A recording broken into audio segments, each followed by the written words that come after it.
운동 가기 전에 오늘의 머슬한입 어때? 오늘은 영국의 거대 인플루언서이자 130만 유튜버인 마이클 서스턴이 보디빌딩계의 정점에 섰던 도리안 예이츠에게 배운 가슴 운동 방법을 소개해볼까 해. 이전 영상에서 등 운동을 소개했었지? 그런데 그건 5년 전에 함께했던 영상이었고 이번 영상은 바로 며칠 전에 올라온 따끈따끈한 영상이니까 더 신선한 한입을 하길 바랄게. 아무튼 운동을 시작하기 전에 도리안은 자신이 등을 할 때는 풀오버, 하체를 할 때는 레그 익스텐션으로 선피로를 주고 시작하지만 어깨에 개입이 많지 않으면서 가슴으로만 선피로를 주는 그런 운동은 아직 찾지 못했다고 해. 그래서 주로 가슴의 고립과 함께 어깨를 함께 풀어줄 수 있는 컴파운드 운동을 주로 한다고 하더라고. 그래서 그 첫 번째 운동으로 디클라인 벤치프레스를 중간 너비 그립으로 잡고 진행한다고 해. 이 운동에서 주의할 점은 그립을 좁게 잡을수록 삼두의 개입이 많아지고 넓어지면 가동 범위의 제한과 함께 어깨의 개입이 많아질 수 있대. 그래서 팔을 몸통 옆으로 뻗은 상태에서 바벨을 잡았을 때 전완이 서로 평행하게 되면서 팔의 각도가 90도가 되는 그 너비가 가장 좋다고 하더라고. 그리고 바벨을 뽑았을 때 특히 초보자들이 머리 위에 오게 두고 진행해야 한다는 고정관념으로 인해 부적절한 자세로 시작한다고 하네. 그렇게 하면 가슴으로 자극이 안 올 뿐만 아니라 어깨로 무리가 오기 때문에 바를 자연스럽게 단순히 손바닥 위에 두고 있다는 느낌으로 지면과 수직이 되도록 들어주면 된다고 해. 어쨌든 여기서 8에서 12회씩 총 3세트를 진행할 거고 네거티브 동작에서 조금 더 천천히 부하를 느끼면서 진행한다고 하더라고. 여기서 둘의 대화를 들어보면 자신에게 가슴 상부가 더 약점일 경우에는 인클라인 각도, 만약 하부가 약점이라면 디클라인 각도로 선피로를 주면 된다고 하네. 그나저나 여기서 끝인 줄 알았는데 마지막 4세트를 레스트 퍼즈 세트로 진행한다고 해. 이는 8에서 10회를 본 세트 중량으로 진행한 후에 추가로 2, 3세트를 10초만 쉬면서 바로 2회씩 조져주는 방식이라고 해. 이렇게 웜업 겸 선피로 개념으로 가슴을 털어주고 다음 운동은 가슴 상부를 위한 머신 인클라인 체스트 프레스를 한다고 해. 이번 운동에서 하는 방식은 프리웨이트로 하면 위험하기 때문에 머신으로 해줘야 한다고 하네. 왜 그런가 했더니 실패 횟수부터는 가슴에 힘이 빠지기 때문에 끝까지 팔을 피면서 쥐어 짜줄 수 없는데 이때 보조를 받아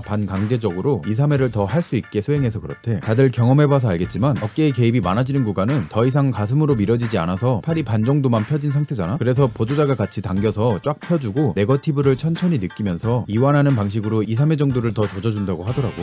상상만으로도 가슴이 찌릿찌릿하고. 그나저나 중간에 마이크가 도리안에게 운동도 하고 식단도 하는데 몸에 변화가 없는 사람들에게 해주고 싶은 조언이 있냐고 묻자 그는 보통 2달 정도 자신의 방식을 진행했을 때 아무런 변화가 없다면 그건 하고 있는 모든 게 잘못됐다고 판단해야 된대. 그러면 뭐가 문제인지 파악하고 개선을 해야 하는데 여기에는 운동에 대한 부분에서 크게 2가지 문제점이 있다고 하네. 첫 번째는 충분히 강력하게 운동을 하고 있는가 이고, 두 번째는 한 주에 가능한 한 최대의 빈도수로 운동을 하고 있는가 라고 하더라고. 그리고 추가적으로 운동을 가서도 45에서 60분 정도로 충분히 타깃 부위를 조지고 있는지도 중요하대. 이 부분을 크게 공감하고 있는데 나도 보통 3분할로 1시간 정도를 60초만 쉬면서 집중해서 하는데 컨디션이 좋지 않아 자극이 느껴지지 않는 날에는 설렁설렁하게 되고 결국 다음날 근육통이 거의 생기지 않더라고. 혹시 형님들은 한번 운동하면 몇 초씩 쉬면서 몇 분 동안 하는지 우리 서로 댓글로 공유하면서 소통해보면 어떨까? 이제 세 번째 운동으로 인클라인 덤벨 플라이를 한다고 해. 이번에는 흔히 알고 있듯이 손바닥이 마주보게 잡고 동작을 해주면 되는데 한 가지 다른 점이 있다고 하더라고. 그건 수축 시에 가슴 안쪽까지 팔을 펴며 덤벨을 붙이지 말고 삼두의 개입을 최소화하기 위해 자연스럽게 팔꿈치가 살짝 구부려져 있는 상태에서 플라이 동작을 할 때 가슴 근육과 견갑의 후인 때문에 더 이상 수축이 되지 않는 저항 지점까지만 가동 범위를 가져가야 한다는 거야. 그렇게 하면 가슴의 텐션을 유지시켜줄 수 있고 끝까지 수축하려다 보면 삼두의 개입이 많아질 수 있기 때문에 이렇게 하는 게 더 좋다고 하네. 당연히 이완 시에는 어깨에 개입이 되지 않고 가슴의 텐션이 풀리지 않는 정도로 쭉 늘려줘야 하는 거고. 아무튼 이번 운동에서 8에서 10회씩 총 2, 3세트를 진행한다고 해. 이번 운동까지 포함해서 한 부위만 45분 정도로 조져주고 다음에 보조 운동을 하게 된다면 15분 정도로 대략 1시간 정도로 채워서 한다고 하더라고. 그래서 다음으로 묶어서 하는 보조 부위는 이두인데 이건 시간 관계상 다음에 따로 소개해보도록 할게. 아무튼 운동을 마무리하면서 도리안은 오늘처럼 보조까지 받으면서 강력하게 하는 운동 방식은 매일 진행할 수 없다고 해. 첫 번째 이유는 힘이 부족해져서 충분한 수행 능력을 이끌어낼 수 없어서 그렇고, 두 번째는 첫 번째 이유로 인해 무리하다가 부상이 생길 수 있기 때문에 그렇대. 그래서 이런 방식으로 5, 6주를 수행하고 이후 디로딩 방식으로 12에서 15회가 가능한 무게로 2주 정도를 좀 더 가볍게 하면 된다고 하더라고. 그리고 이번 영상을 봐서 알겠지만 대부분의 운동에서 수축보다 이완, 즉 네거티브를 더 중요하게 여기는 걸 볼 수 있었지. 그래서 형님들도 보디빌딩이 목적이라면 너무 빠르지 않은 템포로 네거티브를 온전히 느끼면서 진행할 수 있도록 하면 좋지 않을까 싶어. 그렇게 템포만 줄여도 평소에 하던 무게보다 훨씬 더 낮은 무게로 수행하게 되고 그로 인해 부상의 위험도 더 줄어들지 않을까 조심스럽게 추측해. 아무튼 이번에도 맛있게 한입 했기를 바라면서 오늘의 머슬 한입은 여기서 마치도록 할게. 그럼 다들 오늘도 조심하고 든든하도록 해.